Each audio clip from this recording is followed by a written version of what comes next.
श्री गणेशाय नमः. श्रीपाद श्रीवल्लभ स्वामींनी नमः. ओम नमो भगवते श्री गोपाल बाबाय नमः. श्री गोपाल बाबा महाराज आश्रम पिठापूर प्रकाशित श्रीपाद श्रीवल्लभ संपूर्ण चरित्रामृत अध्याय 9. कर्म फल मीमांसा. गुरुवारी सूर्योदयाच्या वेळी गुरु होरा होता. तिरुमलदास व मी एकाच खोलीत ध्यानाला बसलो होतो. सूर्याचा एक तेजस्वी किरण खोलीत आला. आश्चर्य म्हणजे त्या सूर्यकिरणात आम्हा दोघांनाही श्रीपाद श्रीवल्लभांचे 16 वर्षांच्या यतिरूपात प्रत्यक्ष दर्शन घडले. सूर्यप्रकाश खोलीत पसरल्याने आम्हा दोघांचेही ध्यान संपले. परमपूज्य व मंगलप्रद श्रीपादांचे दर्शन होणे ही खरोखरच त्या जगत नियंत्या प्रभूची अव्याज्य करुणाच. क्षणभर दर्शन देऊन ते दिव्य मंगल रूप अदृश्य झाले. परंतु त्याच वेळी देवाच्या नैवेद्यासाठी ठेवलेले चणे लोहाचे झाले. ते पाहून आश्चर्य तर वाटलेच, पण भीतीही वाटली. श्रीपादांचे दिव्य दर्शन त्यांच्या अनुग्रहाची सूचना, पण खायचे चणे लोहचण्यात बदलणे हे त्यांच्या रागाची तर सूचना नसेल ना, असे मला वाटले. तिरुमलदास मला म्हणाले, बेटा शंकरभट्टा, आज दुपारी माझे आतिथ्य स्वीकारून तू कुरवपूरच्या प्रवासास निघू शकतोस. तशी श्री दत्तप्रभूंची आज्ञा झाली आहे.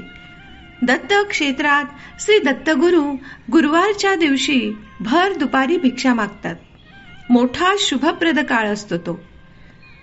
मी तिरुमलदासांना म्हणालो, अहो, मी रोज दत्तप्रभूंचे स्मरण करतो. त्यांच्या कथा श्रवणात माझा खरा वेळ जातो. तरी पण आज नैवेद्याचे चणे लोह चणे झाले हे पाहून मला जरा भीती वाटते. हे काही बाधक तर नाही ना? कृपा करून माझा संशय दूर करावा. त्यावर तिरुमलदास म्हणाले, बेटा, काही शतकानंतर कलियुगाचा प्रभाव वाढेल. नास्तिकतेचे निर्मूलन करून आस्तिकता वाढावी म्हणून श्री प्रभू निरनिराळ्या लीला करून लोकांना अनुग्रहित करतील.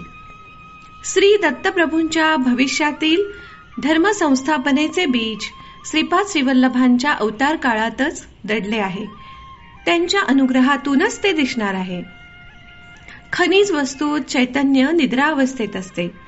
त्या स्थितीत प्राण अंतर्लीन असतो. पण एकामेकांवर होणाऱ्या रासायनिक प्रक्रियांमुळे प्राण जागृत होतो. प्राणात मन अंतर्लीन असते. प्राणरूपात चैतन्य अर्धनिद्रावस्थेत असते. ते वनस्पतीत तू स्पष्टपणे बघू शकतोस. प्राण शक्ती रूपात अभिव्यक्त होऊन जेव्हा पूर्ण विकसित होतो तेव्हा अंतर्लीन मन जागृत होऊन कार्यान्वित होते व बरेच काही करू लागते. ही पशुपक्ष्यांची स्थिती होय. पशु जेव्हा पूर्ण विकसित होतो तेव्हा त्याला मनुष्य म्हटले जाते. माणसाचे मन पूर्ण शक्तीने काम करू लागते. पण माणसाच्या मनाच्या आतील असलेले अतिमानस असते. योग साधनेने ते जागृत होऊन मानव परिपूर्ण होतो. मग तो मूलाधारात असलेल्या चैतन्याला सहस्रार चक्रारपर्यंत पोहोचवतो. तेव्हा त्याला सविकल्प निर्विकल्प समाधी स्थिती मिळून तो परमज्योती स्वरूप श्री गुरूंशी तादात्म्य पावतो व त्या अवस्थेत तो अनिर्वचनीय आनंदाचा अनुभव घेतो.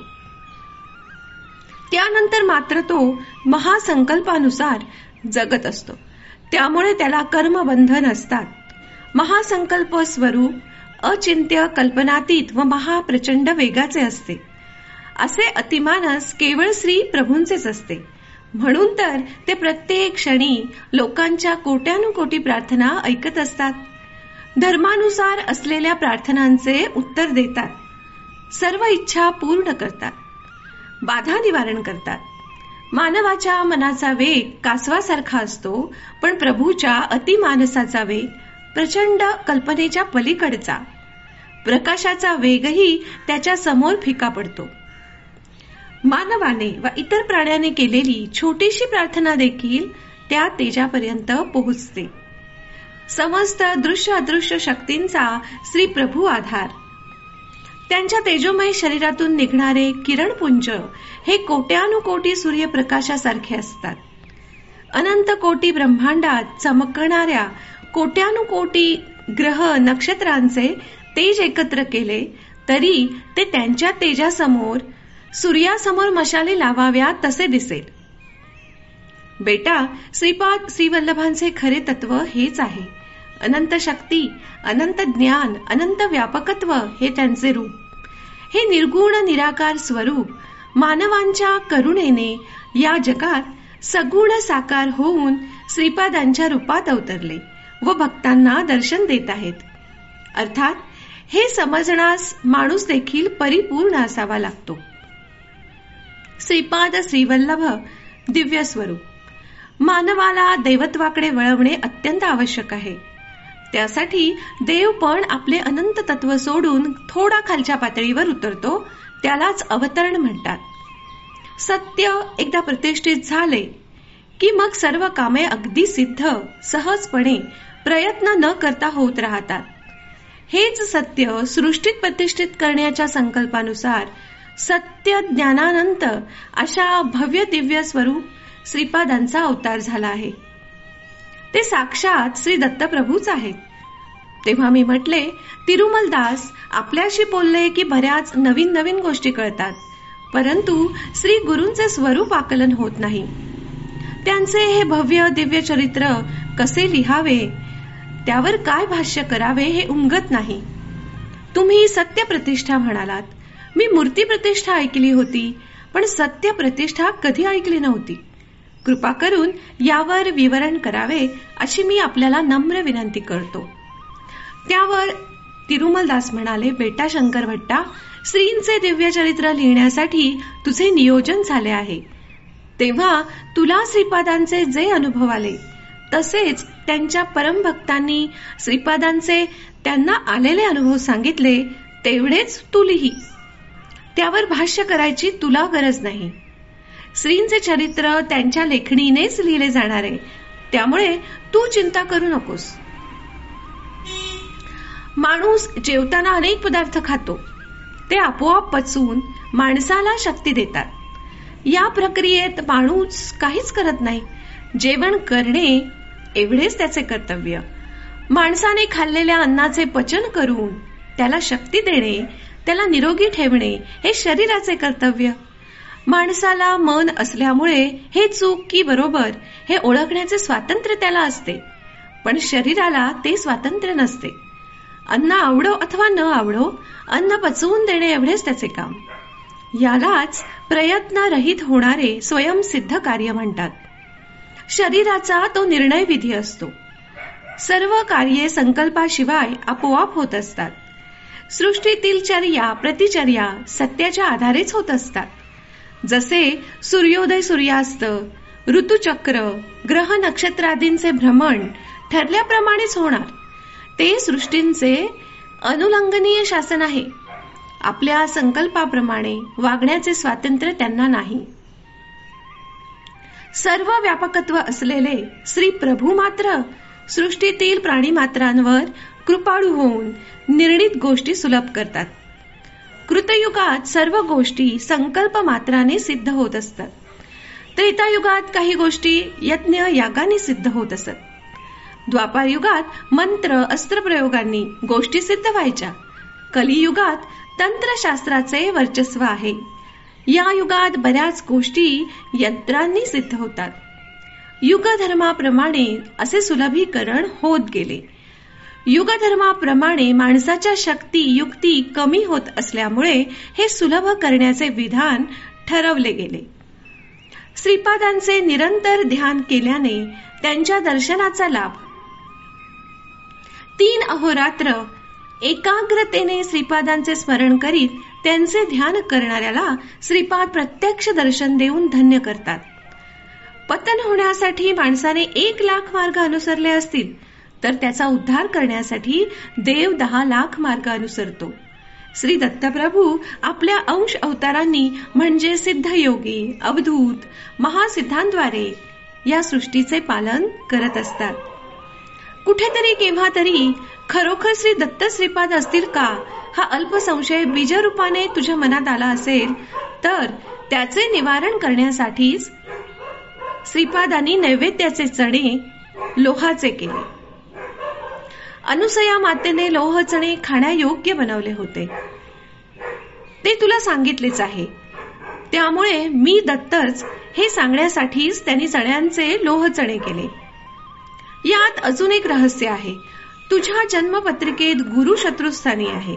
गुरु ग्रहाचा चण्याशी संबंध आहे. गुरुग्रहामुळे होणारा अनर्थ बीजरूपात आहे. त्याला अंकुर फुटू नये म्हणून चण्याचे लोह चणे केले हे श्रीनी संकेत देऊन सांगितले. श्रीपादांनी पाहिली नाही अशी एकही गोष्ट या सृष्टीत नाही. श्रीपाद म्हणजे परिपूर्ण असे स्वेच्छा तत्व आहे. ते अत्यंत प्राचीन व नित्य नूतन आहेत. कारणाशिवाय कार्य नाही. ते सर्व कारणाचे व कार्याचे आधार तत्व आहेत. सगळ्यांच्या अतीत असलेले श्री दत्तप्रभू श्रीपादांच्या रूपाने अवतरले आहेत. त्यांचे वर्णन हजार फण्यांच्या आदिशेषालाही करता येणे शक्य नाही. बेटा, हिरण्यकश्यपूने असा विचित्र वर मागून घेतला होता की त्यामुळे त्याचे मरण असाध्यच होते. परंतु परमेश्वराने युक्ती प्रयुक्तीने मार्ग काढून हिरण्यकश्यपूला मारलेच.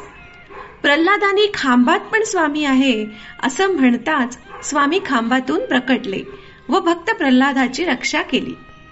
देव आहे की नाही हा संशय कलियुगात फार प्रबळ होणार आहे.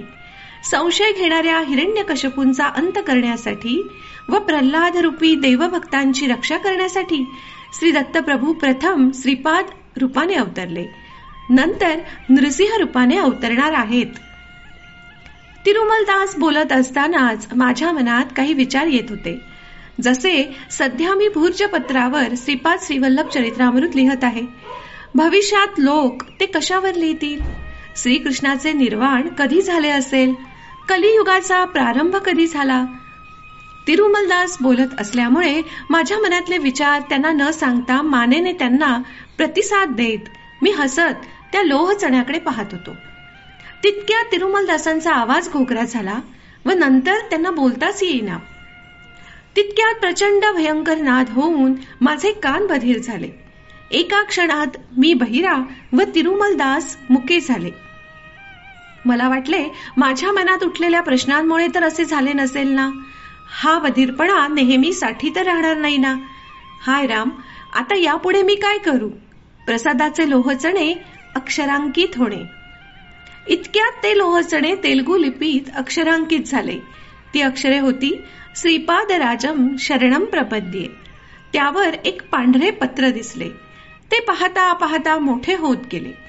मूळ पत्रापेक्षा ते पातळ व तलम होते. त्यावरची काळी अक्षरे मोठी सुशोभित दिसत होती.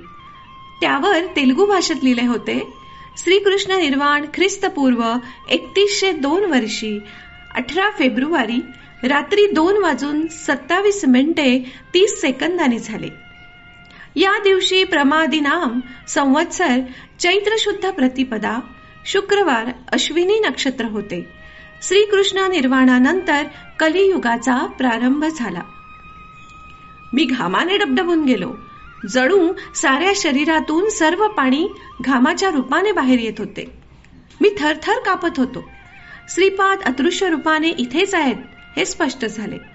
माझ्या मनात आले, काय हे दुर्दैव, आता श्रीपाद नृसिंह अवतार धारण करून मला नक्की शिक्षा करणार यात आश्चर्य नाही.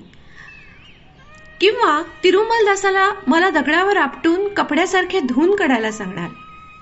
प्रभू आज्ञेप्रमाणे तिरुमलदास मला नक्की दगडावर आपटून धुणार. झाले, संपले. आता कसले कुरपूर?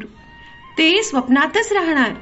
काही असो, शेवटी श्रीपाद श्रीवल्लभांना शरण जावे असे म्हणून श्रीपादांचे नामस्मरण करीत मी तिरुमलदासांकडे पाहिले तर त्यांचे मुखमंडल प्रसन्नतेने व ब्रह्मतेजाने झळकत होते.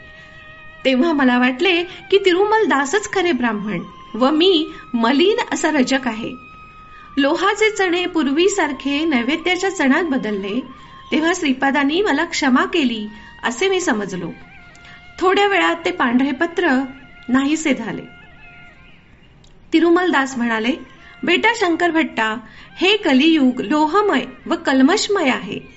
श्रीपादांच्या आज्ञेप्रमाणे या शरीराचे पतन झाल्यावर मी काही काळ हिरण्य लोकात राहून पुन्हा महाराष्ट्रात जन्मणार. त्यावर मी म्हणालो, म्हणजे श्रीपादांनी तुम्हाला पण शरीर पतनानंतर पुन्हा जन्म घेण्यासाठी आज्ञा केली काय? तो वृत्तांत सविस्तरपणे सांगून मला धन्य करा. तेव्हा ते सांगू लागले, एकदा मी धुतलेले कपडे घेऊन श्रीपादांच्या आजोबांकडे गेलो. सुमती महाराणींचे मामा श्रीधर अवधानी श्रीपादांना कडेवर घेऊन खेळवत होते.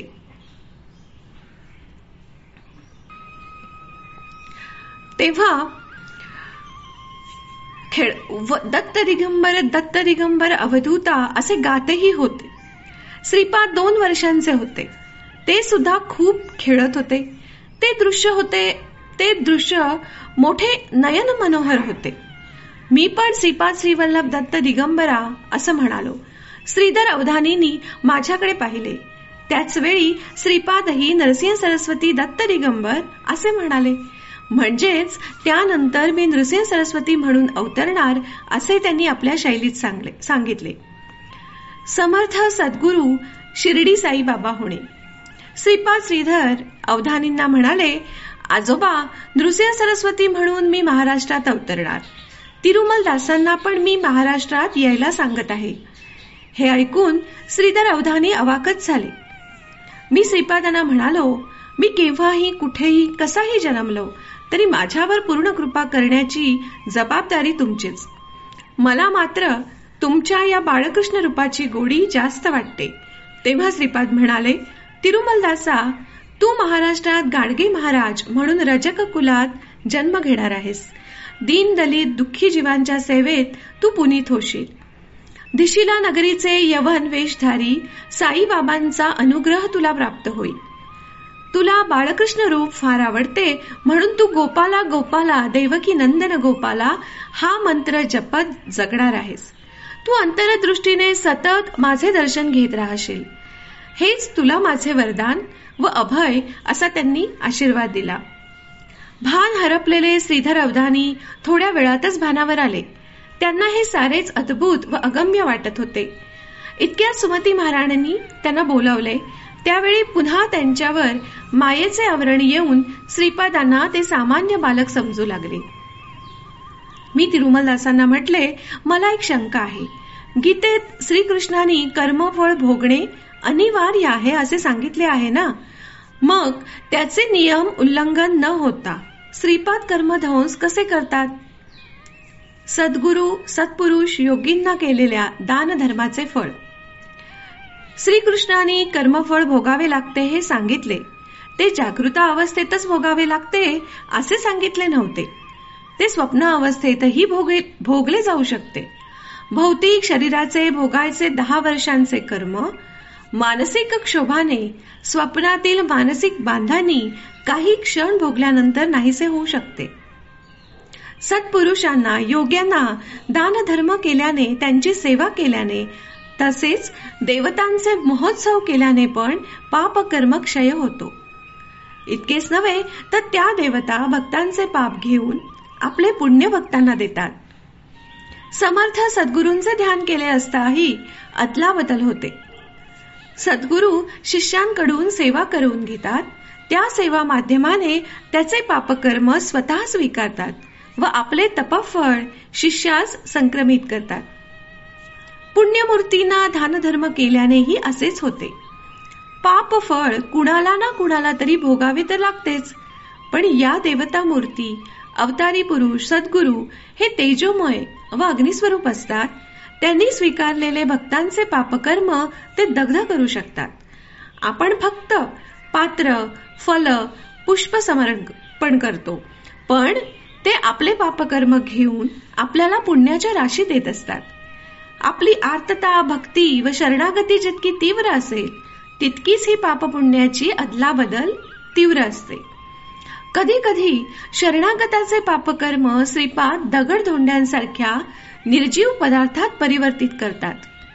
ते दगड-धोंडे फुटले की कर्मध्वंस होतो. यासाठी पुढील दृष्टांत सांगतो, ऐक. श्रीपाद जन्मल्यानंतर सुमती राणींना अंगावर पुरेसे दूध नव्हते, त्यामुळे त्यांना दूध कमी पडत असे.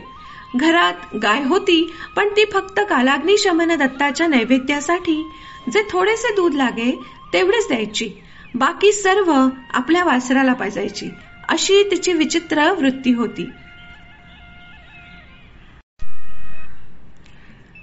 कालाग्नी शमन दत्ताच्या नैवेद्यासाठी ठेवलेले ते थोडे दूध पूजा मंदिरात जाऊन श्रीपाद गुपचूप प्यायचे. मग त्या दिवशी अप्पलराज दत्ताला फक्त गुळाचा नैवेद्य दाखवून स्वतः निराहारी राहायचे. पती काही खात नसल्यामुळे सुमती राणी पण काही खायच्या नाही. आपल्या वंशातल्या या अपूर्व व दिव्य बालकाला आपण पुरेसे दूध पण देऊ शकत नाही, या विचाराने आई वडील चिंतित राहत असत. अप्पलराजांना भरपूर दूध देणारी गाय देण्यास व्यंकटप्पया श्रेष्ठी व नरसिंह वर्मा एका पायावर तयार होते. तसे त्यांनी सर्व प्रयत्नही केले, पण सारे व्यर्थ. अप्पलराज शर्मा कुठल्याही परिस्थितीत दान स्वीकारत नसत. ते त्यांना मान्य नव्हते. दान स्वीकारल्याने पाप लागते असे त्यांचे मत होते. ते वेदपंडित असल्यामुळे विद्वत सभेत वेद संभावना मात्र स्वीकारत. पौरोहित्यात पण त्यांना जास्त मिळकत नव्हती. तसेही ते फक्त व्यंकटप्पया श्रेष्ठी व नरसिंह वर्मा या 2 घरांचेच पौरोहित्य करीत असत. त्या दोघांनी पौरोहित्यापेक्षा जास्त दक्षिणा दिली तर मात्र त्यांना राग यायचा. ते आपल्या सासू सासऱ्यांपासूनही काही घेत नसत. फक्त कार्तिक पौर्णिमेला, सुमती महाराणींच्या वाढदिवशी, तसेच वैशाख शुद्ध तृतीयेला स्वतःच्या वाढदिवशी व गणेश चतुर्थीला श्रीपादांच्या जन्मदिवशी बापनाचार्यांकडे जेवायला जात असत. एक दिवस सुमती राणी अप्पलराजूंना म्हणाली, नाथ, माझे माहेर श्रीमंत असले तरी नियम निष्ठेने जगणारे लोक आहेत. त्यामुळे त्यांनी दिलेली गाय स्वीकारण्यास मला काही दोष वाटत नाही. आपण तर श्रीपादाला पोटभर दूध देऊ शकत नाही. तुम्ही यावर थोडा विचार करा. तेव्हा अप्पलराज शर्मा म्हणाले, सौभाग्यवती, तू म्हणतेस ते अगदी बरोबर आहे. सत्य ऋषीश्वर पुण्यवंत, त्यांच्याकडून गाय स्वीकारण्यात दोष नाही, पण मला धर्मशास्त्राचे पालन करणे आवश्यक वाटते. श्रीपाद दत्त अवतार आहेत असे मोठ्या मोठ्या लोकांनी सांगितले. त्यांच्या जन्माच्या आधीपासून आजपर्यंत अनेक विचित्र गोष्टी घडत आहेत. ते दत्त अवतार असल्यास घरच्या गायीनेच भरपूर दूध दिले असते, किंवा तुझ्या अंगावरच भरपूर दूध राहिले असते. तसेच आपला मोठा मुलगा श्रीधरराज शर्मा आंधळा व दुसरा रामराज शर्मा लंगडा आहे.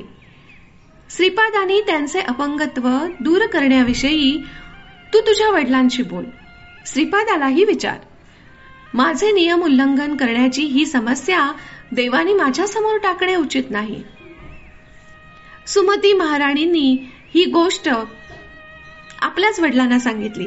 बापनाचार्य मंद हास्य करीत म्हणाले, अम्मणी, हे सर्व श्रीपादांचे विलासच आहेत, सर्व त्यांची लीला. श्रीपाद समस्यांचे निराकरण करण्यात व समस्या निर्माण करण्यातही चतुर आहेत. हे माझ्या योग दृष्टीने पाहिले आहे. आपल्याकडे भरपूर गायी आहेत. गाय देण्यात मला खूपच आनंद वाटला असता, कारण दत्तप्रभूंना गायीचे दूध फार आवडते. परंतु तुझ्या पतीने सांगितल्याप्रमाणे धर्मशास्त्राचे पालन करणेही आवश्यक आहे. आहा, काय देवाची लीला म्हणावी. या समाजात सासऱ्याकडून मिळेल तितके घेणारे जावईच जास्त, पण माझा जावई मात्र वेगळाच आहे. तो अग्निहोत्रा समान आहे. त्याचा नियम भंग केल्यास आपणच मूर्ख ठरू. सृष्टीकडून, पंचमहाभूतांकडून स्पष्ट आदेश मिळाल्याशिवाय तुझा पती गोदान स्वीकारणार नाही. तसेच श्रीपादांनी तुझ्या मुलांना त्यांच्या अंगदोषातून विमुक्त केले तर तुमच्या कुटुंबाशी असलेले श्रीपादांचे ऋणानुबंध संपतील. ऋणविमुक्त दत्त मग तुमच्याकडे पुत्र रूपाने राहणार नाही. ते जगद्गुरु लोकोद्धारासाठी घरातून निघून जातील. त्यामुळे चुकून सुद्धा तू श्रीपादांना तुझ्या मुलांचे अपंगत्व दूर करायला सांगू नकोस. सर्व गोष्टी कालाधीन असतात व तो काळ श्रीपादांच्या अधीन आहे. श्रीपादांनी मनात आणलं तर भरपूर दूध देईल, पण त्यामुळे श्रीपादांचे व तुझे ऋणानुबंध संपणार. ऋणविमुक्त दत्तप्रभू आपल्या कुटुंबापुरते सीमित न राहता विश्व गुरुत्व स्वीकारून घरातून निघून जातील. श्रीपादांच्या संकल्पाने तुमच्या घरची गायच भरपूर दूध देऊ शकते. ती अशा विचित्र प्रवृत्तीची नसती तर ती समस्याच आली नसती. म्हणून तू थोडा वेळ धीर धर. ही विषम समस्या दत्तच आपल्या संकल्पाने सोडवतील. मी तिरुमलदासांना विचारले, अहो, श्रीपादांच्या भावंडांना असे अपंगत्व येण्याचे कारण काय? तो अनुवांशिक कर्मदोष होता का? त्यावर ते म्हणाले, बेटा शंकर भट्टा, श्री दत्तात्रेय संध्याकाळी जन्मले. श्रीपाद उषक कालात अवतरले. पुढे श्री नरसिंह सरस्वती ऐन माध्यानी अभिजित नक्षत्रावर अवतरणार. दत्त लीला अगाध. त्यामुळे दत्त अवताराने योग साधनांनी संपूर्ण जबाबदारी स्वतःवर घेऊन जीवांना त्या सुखनिद्रेत राहू दिले. त्यामुळे जीवांना कुठे जावे, काय करावे, परिवर्तनासाठी कुठल्या दिशेने हालचाल करावी हे कळेनासे झाले. जीवांच्या नकळत त्यांची परिणिती हे दत्ताचे वैशिष्ट्य. श्रीपादांचे आगमन उषककाली झाले. उषककाली सूर्य भगवानाची सर्व शक्ती एकाच वेळी पसरून जीवांना पावन करते. त्यांचा आत्मा हे सूर्याचे प्रतीक. जीवातील विविध शक्ती जागृत होऊन विविध गतीत नाचत असं म्हणतात परावर्तित होणे हेच दत्तांचे सूचना आधार. आत्मसूर्य आपली संपूर्ण शक्ती मुक्तपणे समृद्धतेने शिंपडत जीवांना जागृत करतो. हे नृसिंह सरस्वतीचे अवताराचे प्रयोजन आहे. हा विषय विश्वव्याप्त चैतन्य संबंधीचा आहे. दत्त अवतारानंतर श्रीपाद श्रीवल्लभांचा अवतार होईपर्यंतचा मधील जो काळ होता ती काळ रात्र होती. ती फक्त अंधकाराने व्याप्त होती. त्याचे प्रतीक म्हणून श्रीपादांचे थोरले बंधू श्रीधर राजशर्मा आंधळे होऊन जन्मले. अंधारी रात्र संपल्यावर संशय, नास्तिकपणा, कुतर्क, वक्रभाष्य यामुळे जीवांचे मन चंचल होते. त्याचे प्रतीक म्हणून श्रीराम राजशर्मा लंगडे जन्मले. या दोन्हीही स्थिती संकल्पावरच श्रीपाद श्रीवल्लभ यांचा अनुग्रह मिळू शकतो. हेच यातले रहस्य होय. जीवाच्या परिणत अवस्थेसंबंधीचा हा विषय आहे. कुटुंबातील अनुवंशिक कर्मदोष पण आहेतच. श्री अप्पलदास शर्मांचे वडील म्हणजे श्रीपादांचे आजोबा हे ऐनवल्ली गावचे अधिकारी होते. त्यांचे नाव श्रीधर राज शर्मा.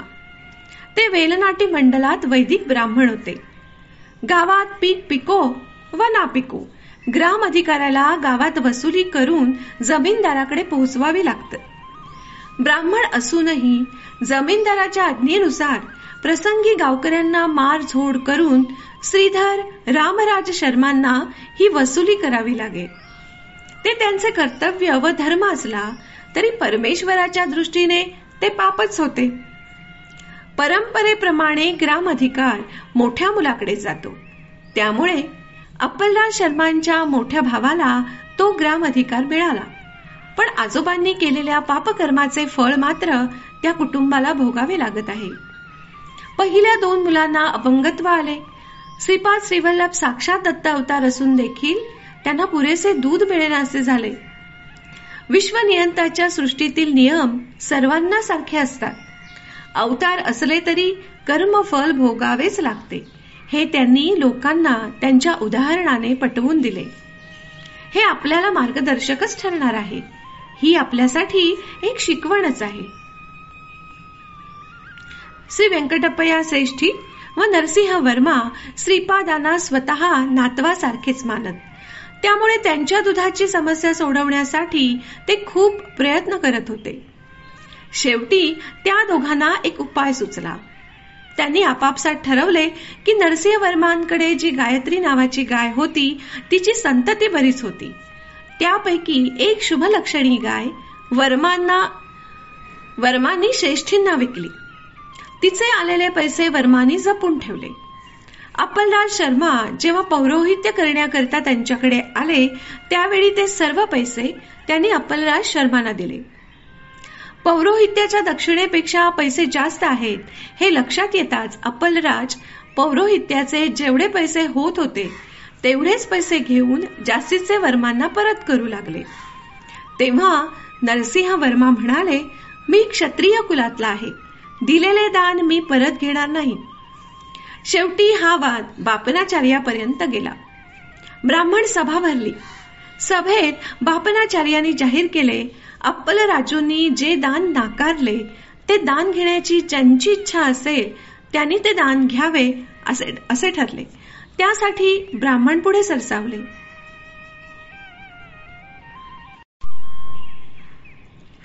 इतक्यात पापय्या शास्त्री नावाचा एक तरुण ब्राह्मण पुढे आला व म्हणाला, श्रीपाद दत्त अवतार वगैरे काही नाहीत.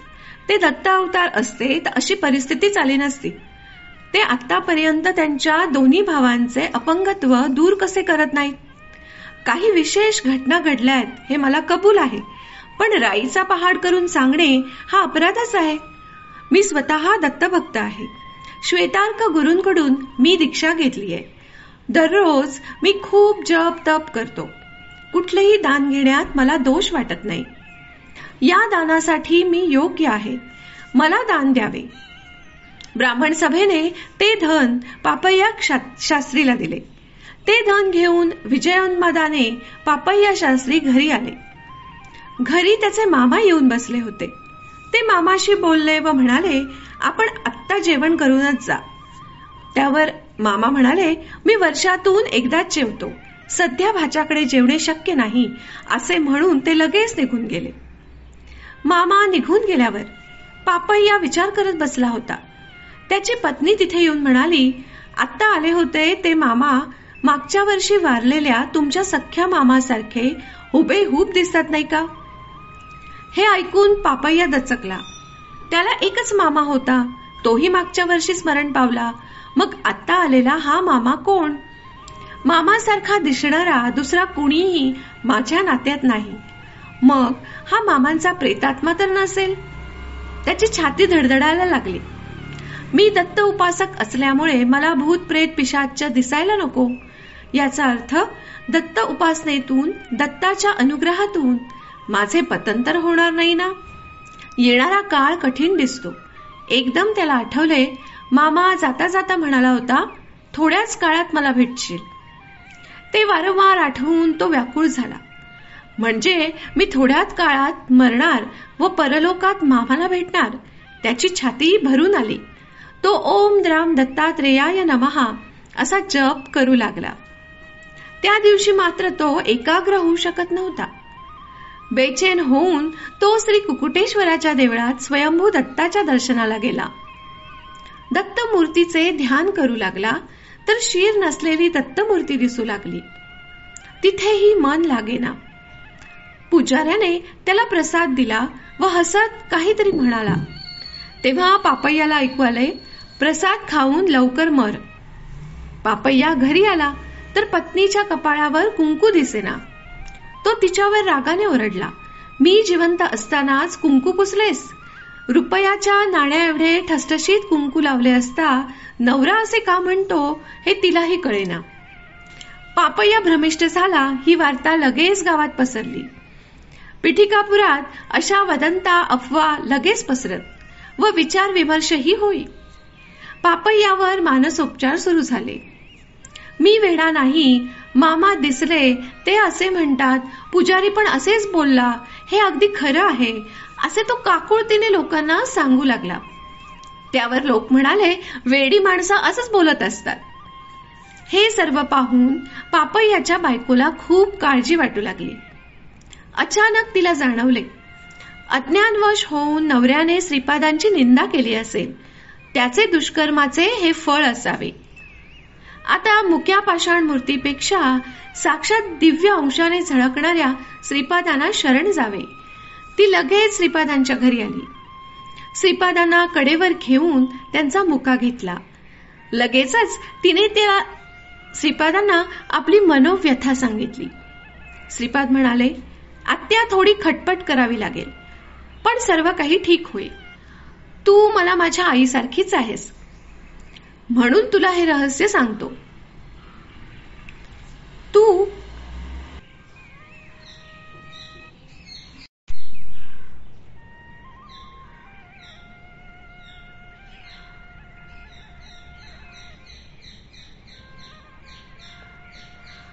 आता वेळ न दवडता नवीन घर बांध. वास्तुपूजन करून तू व मामा त्या नव्या घरात राहायला गेलात की सर्व काही ठीक होईल. श्रीपादांनी सांगितलेले कुणालाही न सांगता ती नवऱ्याला समजावून सांगू लागली.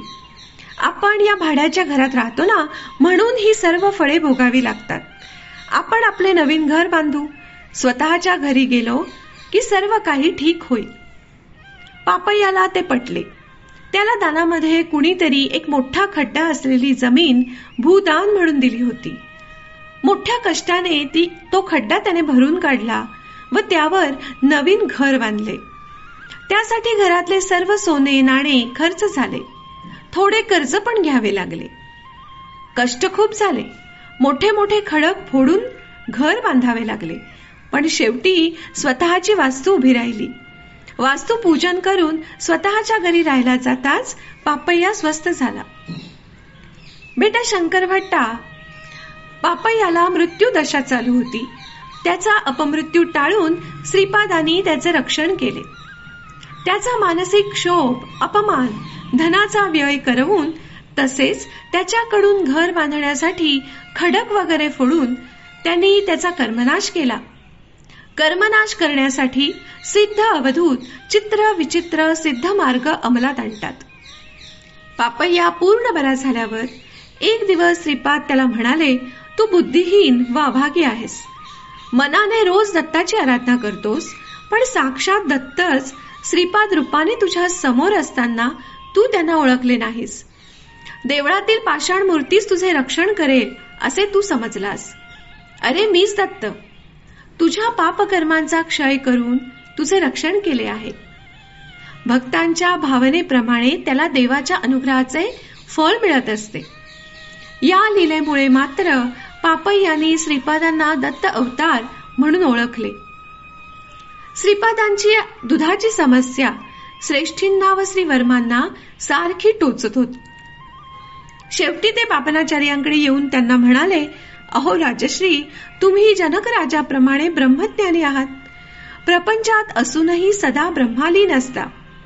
आमची एक विनंती कृपा करून मान्य करा.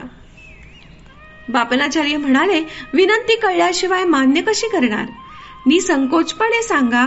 धर्मानुसार असेल तर नक्कीच मान्य करीन. श्री श्रेष्ठी म्हणाले, मी श्री वर्मांकडून गायत्री गायीच्या संततीतील एक शुभलक्षणी गाय विकत घेतली आहे. आमचे कुलपुरोहित श्री अपलराज शर्मांना मी ती देऊ इच्छितो. ते दूध श्रीपादांच्या सेवेत उपयोगात यावे एवढीच आमची इच्छा आहे. बापनाचार्य म्हणाले, ठीक आहे, गोमातेला आमच्याकडे घेऊन या. अप्पलराजांना देण्याचा प्रयत्न करू. अप्पलराजांकडे जर ती गाय राहिली तर ही गोष्ट दात्याला व घेणाऱ्यालाही श्रेयस्कर ठरणार आहे. गोमाता बापनाचार्यांकडे आली, पण अप्पलराजाने ती घेण्याचे नाकारले. हिमालयात शतोपत प्रांत आहे. याच ठिकाणाहून धर्मराजाने स्वर्गारोहण केले. इथे श्री सच्चिदानंद अवधूत नावाचे महात्मा राहत होते. त्यांचे वय काही शतकांचे होते. त्यांचे गुरु कैवल्य शृंगातील श्री विश्वेश्वर प्रभू. त्यांनी सच्चिदानंद अवधूतांना बजावून सांगितले होते, पिठिकापुरात अवतरलेल्या श्रीपादांचे बाल्यरूप पाहूनच तू तरणार आहेस. म्हणून सच्चिदानंद अवधूत पिठिकापूरला आले होते. श्री बापनाचार्यांनीही त्यांचे यथोचित आदरपूर्वक स्वागत केले. दत्त अवतार श्रीपादांचे दर्शन होताच अवधूत कृतार्थ झाले. बापनाचार्यांनी अवधूतांना श्रीपादांच्या दुधाची समस्या सांगितली. तेव्हा श्री अवधूत अप्पलराजांना म्हणाले, श्रीपाद साक्षात दत्तप्रभूच आहेत. तुम्ही गोदान स्वीकारा. व्यर्थ नियमांसाठी दत्तप्रभूंच्या क्षीरसेवेचे भाग्य गमवू नका. तेव्हा ब्राह्मण परिषद अवधूतांना म्हणाली, श्रीपाद हेच दत्त आहेत याची साक्ष द्या. तेव्हा अवधूत म्हणाले, पंचमहाभूतांकडूनच ही साक्ष देववितो. श्रीपाद दत्त यास पंचमहाभूतांची साक्ष. यज्ञ प्रारंभ झाला. भूमाता म्हणाली, श्रीपाद हेच श्री दत्त. सत्य ऋषीश्वरांनी श्रेष्ठींकडून गोदान घ्यावे व जावयास बक्षीस द्यावे. सासऱ्याने जावयाला दिलेली प्रेमपूर्वक भेट हे दान होत नाही. त्यामुळे अप्पलराजांनी गाय स्वीकारण्यात काहीच दोष नाही. ही भूमातेची साक्ष. यज्ञ प्रांत सोडून बाकी सर्व जागी पाऊस पडू लागला. ही दुसरी आप या महाभूताची साक्ष स्वीकारली गेली. यज्ञात स्वतः अग्निदेवतेने हविषान्य स्वीकारून गोदान दोषयुक्त नाही असे सांगितले. ही तिसरी तेज या पंचमहाभूताची साक्ष. वायू हा प्रांत सोडून बाकीच्या भागात वाहू लागला. ही चौथी साक्ष. आकाशातून दिव्य वाणी ऐकू आली. श्रीपाद साक्षात दत्तप्रभूच आहेत. पंचभूतांची साक्ष ऐकून अप्पलराजांनी गोदान स्वीकारले. गोदानाचे श्रेयफल श्रेष्ठींना मिळाले. गायीची किंमत नरसिंहवर्मांनी अप्पलराजांना द्यावी हाही निर्णय झाला. अशा प्रकारे अवधूतांच्या सानिध्यात श्रेष्ठी व वर्मा दोघांनाही अपूर्व असा पुण्य लाभ झाला. सुमती अप्पलराजाचे पूर्वजन्म वृत्तांत. श्री अवधूत म्हणाले, हे पिठिकापूरवासी, तुम्ही किती मूर्ख आहात. तुमच्या नजरेसमोर वावरणारे श्रीपादच साक्षात दत्तप्रभू आहेत हे जाणू शकला नाहीत. त्या स्वयंभू दत्त पाषाण मूर्तीची हजारो वर्षांपासून पूजा होत आहे. पाषाण रूपी प्रभू जागृत सशरीर श्रीपाद रूपात अवतरले. त्यांना अवतरण्यास आव्हान देऊन अवतरल्यावर तिरस्कार करणे घोर अपराध आहे. श्रीपाद दर्शनार्थ मी हिमालयातून इथे आलो. दत्त पुराणात उल्लेख झालेला विष्णू दत्त व सुशीला या जन्मात अप्पलराज शर्मा व सुमती महाराणी रूपात जन्माला आले. कृतयुगात लाभाद महर्षी होते, जे श्री दत्त प्रभूंचे विशेष कृपापात्र होते. श्री दत्तांना बालरूपात पाहायची त्या पूर्ण परब्रह्माला पुत्र वात्सल्याने पाहण्याची इच्छा प्रदर्शित केली. श्री दत्त प्रभूंनी त्यांची इच्छा कृष्ण अवतारात पूर्ण होऊ शकेल असे सांगितले. लाबाद महर्षी नंद महाराज त्यांची पत्नी यशोदा रूपात जन्मले. शनिवारी शनी प्रदोष शिवा आराधना महात्म्यांनी केली. श्रीकृष्ण नंद यशोदेच्या पुत्र रूपात वाढले. यादव कुळात मुसळाच्या जन्माने सर्व यादवांचा निर्वंश झाला. श्री अंबिका वासवी कन्यका परमेश्वरी रूपात जन्माला आली असताना रामंडगुल आडनावाचे भास्कराचार्य रूपात नंदराज जन्माला आले. आर्य वैश्यांचा अग्निकुंडात प्रवेश झाला तेव्हा त्या गोत्राचे एक एक जण वाचले. पण लाबाद महर्षींचे गोत्र राहिले नाही. म्हणून लाबाद महर्षींचे स्मरण करावे असा आर्य वैश्यांना अनिवार्य निर्णय दिला गेला. अग्निकुंडात आहुती झाल्यावर श्री भास्कराचार्य आपल्या देवघरात ध्यानस्थ होते. भास्कराचार्यांचे पूर्वज एक श्रीराम भक्त होते. त्यांना श्रीराम साक्षात्कार झाला. त्याच वेळी मातृ पितृसेवेत निमग्न व्हायची वेळ आली. श्रीराम अवतरेपर्यंत तसेच राहण्याचा आदेश भास्कराचार्यांना ध्यान अवस्थेत श्रीरामांनी दिला. श्रीराम पादमुद्रेत स्पष्ट रूपात त्यांच्याकडे होते. त्या पादमुद्रेत वासवी माता दिसल्या. भास्कराचार्यांचे अंतःकरण दुःखाने भरून आले. थोड्या वेळात तिथेच बालक रूप दिसले. तो बालक श्री दत्तच. प्रभू म्हणाले, आजोबा, मी व माझी सहोदरी वासवी सदा तुझ्या दृष्टीतले बालक नाही का? आम्ही तुम्हाला सोडून कसे राहू शकतो? तुम्ही भूतलावर अवतरलेले लाभाद महर्षी आहात. तुमचे गोत्र आज निर्वंश झाले. विशेष पुण्य विशेष पाप करण्याने वंश निर्वंश होण्यात तथ्य. नंद महाराजा रूपात विशेष पुण्य प्राप्ती झाली. तितक्या महान वंशात जन्माला पात्र लोक आले असता निर्वंश होतो. ते महापुण्यच भास्कराचार्य जन्म घेऊन वासवी अंबा अवतारात दर्शन स्वयं पाहू शकले. लाभात गोत्र निर्वंश झाल्याच्या वेदनांचा तुमच्या नकळत तुमच्यात प्रवेश झाला आहे. हे पहा, मी अभय देतो. तुम्ही जन्मलेले हे रामांगोल निर्वंश होणार नाही. मी श्रीपाद श्रीवल्लभ अवतार धारण करेन तेव्हा तुम्ही माझे आजोबा झालेले असाल व मल्हादी आडनावाने व बापांना अवधानी नावाने वावराल. मल्हादीचा वंश हा कलियुगापर्यंत निर्वंश होणार नाही. समर्थ रामदास शिवाजी महाराज श्रीधर स्वामींचे पूर्ववृत्तांत. बृहदशिला नगरीमध्ये दिलेल्या वचनाप्रमाणे आज त्याप्रमाणे घटना पिठिकापुरात होत आहेत. श्रीपादांचे थोरले भाऊ श्रीधरराज शर्मा आपल्या अंधत्वातून मुक्त होऊन महान पंडित झाले. ते शरीरपतनानंतर थोडा काळ हिरण्य लोकात राहून श्रीपाद आज्ञेनुसार महाराष्ट्र देशात सज्जनगड येथे समर्थ रामदास नावाने अवतरतील. श्रीपादाला गोदान केल्याचे फळ म्हणून नरसिंह वर्मा शरीरपतनानंतर हिंदू साम्राज्य स्थापनेसाठी महायोद्धा शिवाजी महाराज नावाने राजा होतील व श्रीपादांच्या अवतरण्याच्या सन्निहित संबंधात श्रीशैल्य क्षेत्र दर्शन करून अनुग्रह मिळवतील. समर्थ रामदासांचे प्रिय शिष्य रूपात राहतील. श्रीपादांचे भाऊ रामराज शर्मा आपले अपंगातून मुक्त होऊन महान पंडित होतील. शरीर पतनानंतर हिरण्य लोकात थोडा काळ फिरून श्रीधर स्वामी नावाने अवधूत रूपाने वावरतील. दैवी शक्ती अचिंत्य अनुलंघनीय. मी सांगितलेला विषय अक्षर सत्य आहे. तुम्ही विश्वास करा किंवा करू नका, सत्य ते सत्यच राहणार. जगातल्या लोकांनी सूर्य नाही म्हटले तर सूर्य अदृश्य होत नाही. दैव अति विचित्र, लगाम देवापाशीच असतो. कितीही श्रीमंत असो, भोग भोग्यात जगो, राजा महाराजा असो, त्यांना कष्ट देणारी तसेच कष्ट दूर करणारी शक्ती पण देवातच आहे.